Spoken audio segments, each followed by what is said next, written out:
ਸਾਡੇ ਆਕਾ ਰਹੀਮ ਕਰੀਮ ਵਾਲਾ ਉਹ ਕਰਮ ਦੁਸ਼ਮਣਾਂ ਦੇ ਉੱਤੇ ਕੱਟਣ ਵਾਲਾ ਬਖਸ਼ੇ ਸੁਖ ਮਖਲੂਕ ਖੁਦਾ ਜੀ ਨੂੰ ਆਪ ਦੁੱਖ ਦੇ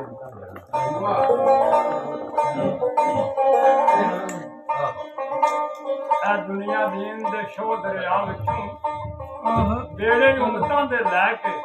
ਤਰਨ ਵਾਲਾ ਦਾਇਮ ਤਾਜਾਸੀਨ ਅਮੀਨ ਸਾਕੀ ਉਹ ਪਾਸੇ ਹੋ ਜਾਵੇ ਕਮਲੀ ਵਾਲੀ ਸਰਕਾਰ ਮਸਜਿਦ ਵਿੱਚ ਨਮਾਜ਼ ਪੜ੍ਹਨ ਵਾਸਤੇ ਜਾਂਦੇ ਸਨ ਤੇ ਇੱਕ ਯੋਧਣ ਮਾਈ ਉਹਨਾਂ ਉੱਤੇ ਕੂੜਾ ਸੁੱਟਦੀ ਸੀ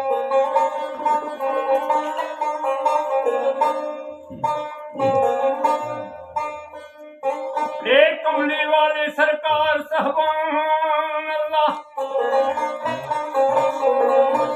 ਜਿਹੜੀ ਰਾਤ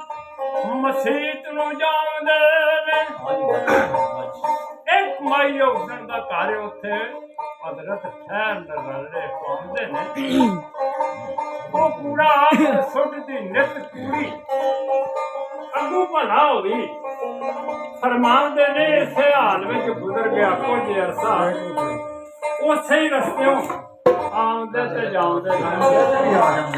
ਉਹ ਇੱਕ ਦਿਨ ਮਾਈ ਕੂੜਾ ਵਗਾਣ ਨਹੀਂ ਆਉਂਦੀ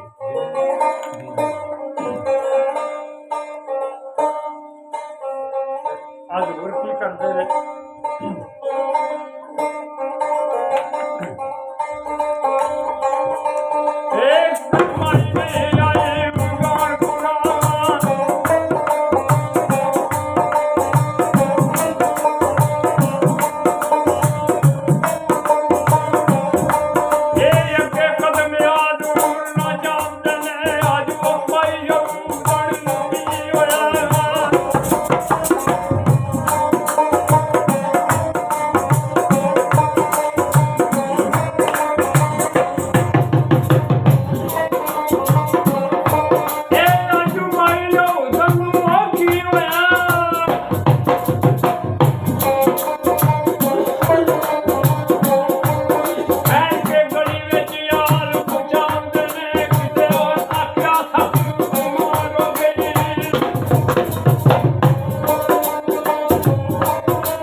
ਲੀਕ ਸਾਰੀ